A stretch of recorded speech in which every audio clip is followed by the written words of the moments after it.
Hello, Internet. It is I, Malik Aaron, and welcome back to Box Office Predictions. Yes, I know I am horribly late with this.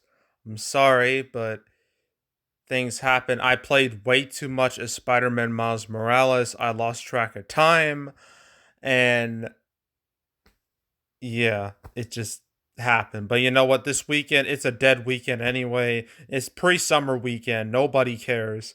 Everyone's more or less going to stay home. But I have to cover these movies anyway, so better late than never, right? So today we're going to be talking about Are You There, God? It's Me, Margaret. So, as usual, we're going to be going over the pros and cons. So, let's get to it. Pros. This movie has maybe some of the strongest reviews I've ever seen for like a modern movie because its critic score is at a 99%. I'm not joking. 99. Literally one off from 100. That's you don't see that wait, too often when it comes to like mainstream movies. And its audience score is just as good at 96%. So word of mouth is beyond spectacular apparently, which isn't like a huge surprise because this is from the director of Edge of 17, which was also a highly reviewed movie. So, yeah. Yeah, but reviews are amazing. I can look up its cinema score. I am more than positive it's there. I imagine it's high too. It's at an A cinema score, so that's great. It's fantastic. So word of mouth is a complete non-issue here. So that's an easy pro. Reviews, word of mouth, big old pro there. Another pro is that this is based off of a book that I've never read. But apparently, according to the poster, this movie's based off the Judy Blume book Loved by Millions. So I imagine a decent chunk of the population have at least read the original book. Apparently the book's been banned in schools because I know like recently you've probably been hearing a lot of book bannings in schools. Isn't that fun? Isn't that great? You gotta love us seeing us as a society devolve. It's just great. um Yeah, apparently this was like banned like modern schools, but like this book came out like in the 70s, and since then plenty of people have read it. Imagine Judy Bloom has a pretty big following, pretty big fan base. So obviously, the people who read the book are likely going to be interested to see what the movie adaptation like, how that looks, how it is. That's always the case for like any book to movie adaptation. You want to see how the movie portrays stuff from the book. You want to see how accurate it is and all that. So yeah, I definitely say the source material is a big pro here. So that's pro number two. Trying to think. Pro number three. When it comes to competition right now, there's not a lot out there because this is obviously heavily geared towards a female audience. There's not a whole lot out there right now that really is really going for that audience. I mean, what do we have? I don't think we have anything. No, I no, because obviously Mario is aiming more towards like the broad family audience, and Evil Dead Rise is a bit aimed more towards that leans more towards guys. Pretty sure every other movie coming out this weekend is kind of aiming towards guys, especially Sisu. I know that is, but yeah, this is going for like a completely different demographic. I believe the demographic that kind of fueled Where the Crawdads Sing, which was one of the bigger hits, more surprising hits of last summer. I think is that target demographic.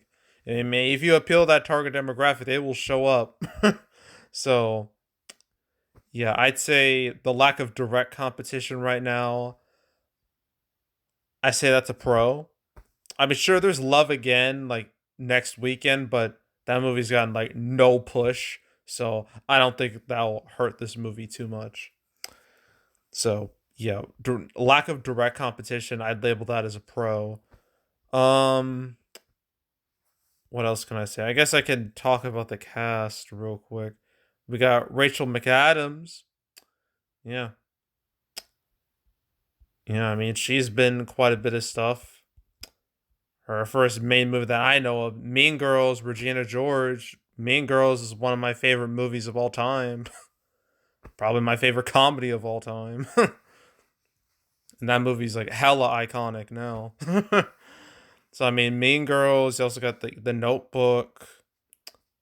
She was in Wedding Crashers. I don't remember. I haven't seen Wedding Crashers, but it's Wedding Crashers, Red Eye, Family Stone, State of Play, Time Traveler's Wife, Sherlock Holmes, The Game of Shadows, Morning Glory, Midnight in Paris, The Vow, which was a big hit.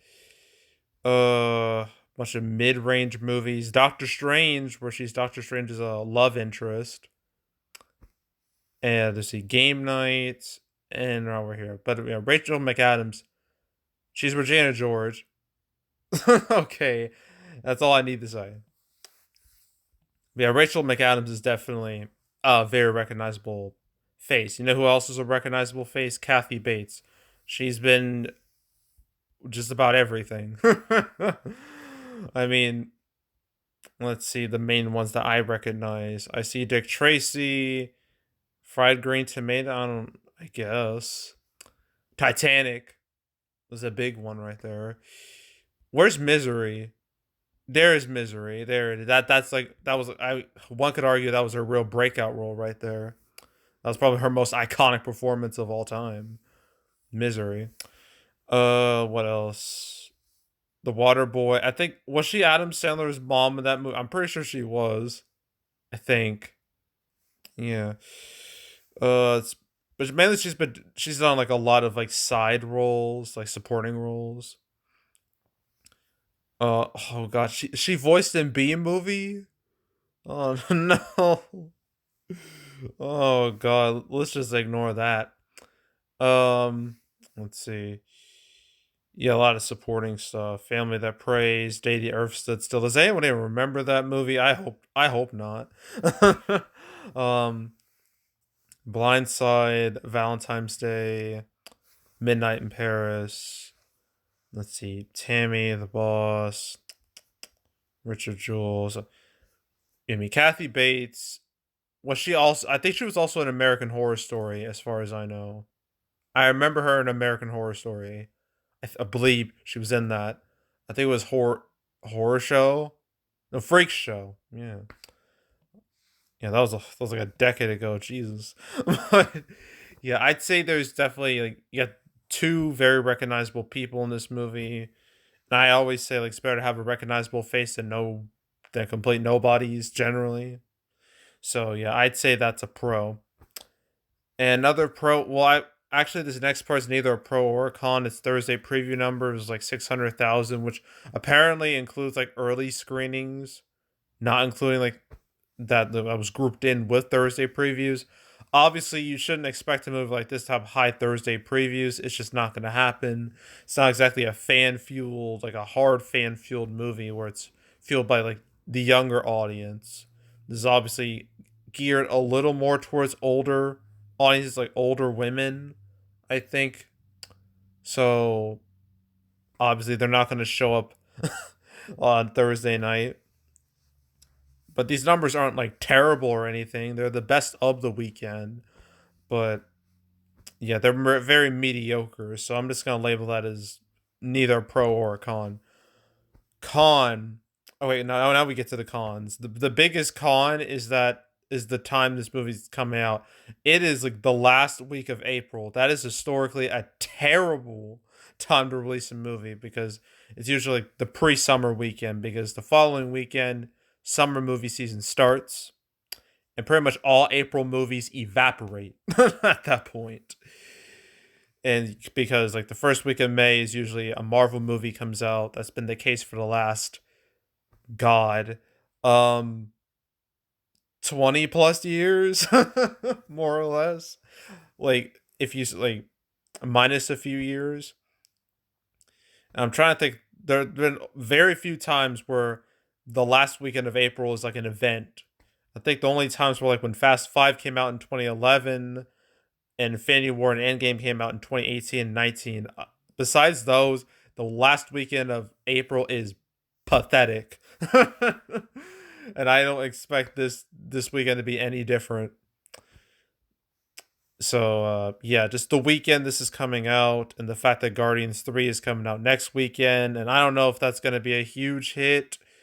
I'm not as positive as I once was about it, but that movie will still do well enough to where it will hurt every April movie that came out before it.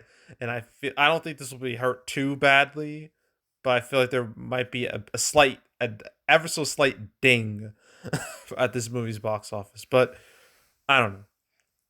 But yeah, just the timing this movie comes out is not good, so that's a con. Um, there's also the fact that the seems like the only movie people are willing to watch right now is Mario. That's been the case literally the whole month, with like one exception, and that exception being Evil Dead Rise. It's been like the only other April movie that's done well.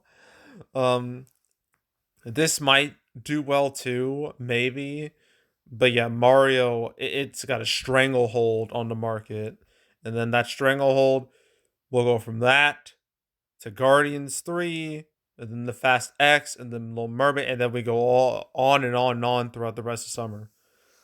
So this movie has really one weekend to shine, and that's this weekend. So yeah, we'll see. But yeah, all that big competition, the big movies that are out, the big movie that's out now, all the big movies that are going to come out in the near future, I'd label those as cons for this movie. But this movie could be seen as counter programming, so maybe it won't be so bad. But I'm just gonna label those as cons. And I think that's it. I can't think of any other real cons. I guess I can mention that Edge of 17, while it was super well received, it did not do well at all financially. Um, it only made like 14 million, 19 million worldwide, which is obviously not good at all. But it became like a cult classic. So, I mean, it's got that going for it. And plus, I think this movie will do way better than that. I mean, I guess I could compare, like, what was this Thursday preview? It didn't even have Thursday previews. But it will, like, Are You There, Godspeed Margaret? That will do way better than this. But still, this movie kind of has the stench of failure surrounding it. So, that's not great. So, that might be a bit of a minor con, but now I think that's it. So opening weekend, I don't expect this movie to be very front loaded opening weekend. I think it'll have a higher multiplier than some other movies. I think this has the potential to reach double digits. I don't know how high though. But I'm just going to go with 10 million just to be safe. So 10 million for opening weekend, give or take like $1 million, whether it be like less than a million, above a million. I'm gonna go with 10 million just to be safe. And it's total. This could have really long legs. Those reviews tell me it should have long legs. So I'm gonna go with, I don't know. I'm gonna be safe again. Say 30 million, maybe 30 to 40 million, maybe, and that's it. So that's one movie down, three to go. Uh, Big George Foreman, and the title that I refuse to say because I don't feel like killing my vocal cords going through all that. There's Polite Society, and then there's Sisu. And that's it for the weekend. Yeah, not exactly the most exciting weekend, I know. But that's how it is sometimes. And the next weekend, summer movie season starts, and then things will really get exciting or depressing, one or the other. But yeah, that's it. That's all. Make sure to subscribe, like this video, leave a comment, turn on notifications, share the whole drill. We'll check out more videos like this. I got playlists on the homepage, all previous prediction videos I made this year. If you want to watch any of those or any of the ones I've done the past few years, you can go right ahead. There's also the canceled series where I go over all the movies that were supposed to come out but didn't. I've covered. Let me. I've covered Are You There, God? It's Me, Margaret twice, apparently. Am I right? Yes, I was right. Okay. The first time was episode 105. I talked about it alongside Whitebird, A Wonder Story, and Easter Sunday. That was the first time I talked about it. The second time was episode 132. Talked about it alongside Dirty Dancing 2 and Jesus Revolution. So if you want to watch those two episodes or any other ones I've done on the channel, I've done one very recently, 187, which revolved around Mission Impossible 7 and the creator. So if you want to watch that or any other ones I've done, you want to watch them all from beginning to now, I highly encourage you to do that. So go do it. There's also box office recaps where I go over the box office results for any particular month. April recap will come out after Guardians 3, so the second week of May. So stay tuned for that. But if you want to watch any of the past recap videos I made on the channel, you can go right ahead. And yeah, that's it. That's all. I am out. Goodbye.